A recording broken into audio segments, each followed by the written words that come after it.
Students, today we are going to discuss E.V.Lucas' essay Third Thought. Lucas is a well known British journalist, essayist, travel writer, and novelist born in Eltham, Kent. When he started working at a bookshop in Brighton, he began to read widely after working as a journalist in Sussex and London. He joined the staff of Punch, of which he became assistant editor. The Open Road in 1899 was followed by well over 100 titles. His travel writings are principally represented by his As a Wanderer in Paris series, which covered London, Holland, Paris, and Florence, and other towns and countries in Britain and Europe.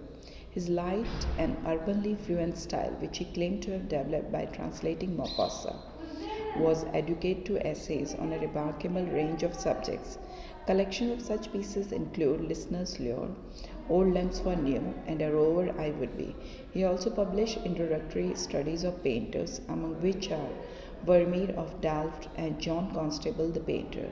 Over Bermonton in 1908, the most notable of his numerous novels draws on his experience of the book trade. He produced the standard edition of the work of Charles Lamb and Mary Lamb, seven volumes from 1903 to 5, and wrote The Authoritative Life of Charles Lamb, 2 volumes, 1905, Reading, Writing, and Remembering. 1932 is an autobiography. This essay, Third Thought by Lucas, is a gentle satire on our civilization, wherein money making has become the main motto of modern man. The narrator is the author's friend, and the essay is written in the first person narrative. The title, Third Thought, is humorous and ironic, based on the idiom second thought, which means a rethinking of an opinion. The essayist is of the opinion that there is no end to think and rethink when one's mind is taken over by selfishness. The author was told this story by one of his friends. The friend said that it is only one's destiny that can be bought and sold in the dearest markets to the cheapest rate. The friend was dealing in decorative items. Usually he had to sell them at such a lower price that it seemed to him that by accepting that item at such a lower rate, the buyer was doing him a special favor. But the other day changed into a very fortunate day for him, bringing him an unexpected earning. Drifting about the old curiosity shop at a cathedral city, he came upon a portfolio of watercolor drawings. Among these, the drawing by Turner attracted him very much. He asked the dealer its price, and the dealer said that it cost 10 shillings only. He paid 10 shillings to the dealer and bought it from him, and then the next moment he sold it at the cost of 50 pounds, and thus earned a huge profit, exactly 49 pounds 10, and was duly elated. Thereupon his thoughts reigned thus, that the dealer must also participate in the profit. He had behaved very well, and he ought to behave well to him. Hence, it would be fair to send him half of the earnings. After having decided thus, he sat down and wrote a little note saying that the potential Turner drawing turned out to be authentic, and he had great pleasure in enclosing half of the proceeds. As he had no stamps and was late by an hour, he could not post the letter and went to bed. He woke up at about 3:30 a.m. and began to review his life's error. This process of evaluation and review led him to examine and cross-examine the contents of the letter. His thoughts ran into why he should give half of the proceeds to the dealer, as it was useless to be quixotic in this modern world. It was only his eyes that detected the probability of this business, in which he had remained a complete failure, and thus why he should put a premium for ineptitude, and a present of 10 pounds would be more than enough. Then he took a storybook and read one as a slave was refusing to oblige him. His thoughts ran thus, why he should send 10 pounds even. It will only give the dealer a wrong idea of his customers. None other would be so fair and sporting to him. He will expect every day such a letter, and this will make him disappointed. Thus, he will get embittered and become miserable. It was a crime to injure his existing nature. 5 pounds would be plenty. When he was dressing the next morning, he thought about the dealer again. His thoughts ran thus, why he should bring a financial coup.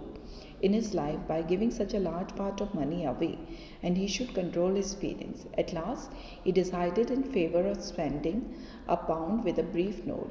The note contained that he had sold the drawing at a profit, which enabled him to make a present because it is old belief that good luck must be shared. He had the envelope containing the check and the brief note in his pocket when he reached the club for lunch. He played bridge so disastrously that he was glad that he had not posted it, because in the last he has decided not to send anything to the dealer, thinking that buying and selling were a perfectly straightforward matter between dealer and customer. The dealer asks as much as he thinks he can extort, and the customer has paid the price, is under no obligation of the dealer. Thus, the incident was closed. This event was told to the narrator by the narrator's friend. According to the narrator, his friend was always unsuccessful in his business because he used to buy the things expensively and sell cheaply. It was his destiny, but once he bought a drawing at 10 shillings from the shop and sold it at a 50 pounds. In this way, he got a net profit of 49 pounds and 10 shillings because the painting proved to be original painting of Turner's. It was a great profit of his life. So he was very impulsive and wanted to share 50% of his profit with his dealer.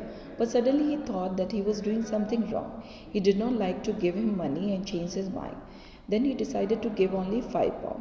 After some time, he again changed his mind and thought that £5 was also a big amount for first success. He also thought that it would be a great challenge to the goddess of business. Therefore, at last, he bargained with his soul and decided to give only £1. Then, after he went to a club and played bridge, cards, and lost all money, including the money in the envelope for the dealer. At last, he came to the conclusion that buying and selling are perfectly straightforward matters between dealer and customer, so it is not necessary to share the profit. The writer might be trying to tell us about the changing human nature. The most important message of the story is that in business, buying and selling are straightforward dealings. It has nothing to do with human consideration, sympathy, and faith. Once goods are sold or bought, a businessman have nothing to do with them. The buyer, once paid to the goods, has no obligation to the dealers. The title Third Thought is a humorous and ironic coinage based on the idiom second thought, which means a rethinking of an opinion. The essayist is of the opinion there is no end to think and rethink when one's mind is taken over by selfishness. The author was told this story by one of his friends. The friend said that it is only one's destiny that can be bought and sold in the dearest markets to the cheapest rate. The friend was dealing in decorative items. Usually he had to sell them at such a lower price that it seemed to him that by accepting that item at such a lower rate, the buyer was doing him a special favor. But the other day changed into a very fortunate day for him, bringing him an unexpected earning. Drifting about the old curiosity shop of a cathedral city, he came upon a portfolio of watercolor drawing. Among these, the drawing by Turner attracted him very much. He asked the dealer its price, and the dealer said that it cost 10 shillings only. He paid 10 shillings to the dealer and bought it from him, and then the next moment he sold it at the cost of 50 pounds, and thus earned a huge profit, exactly 49 pounds 10, and was duly elated.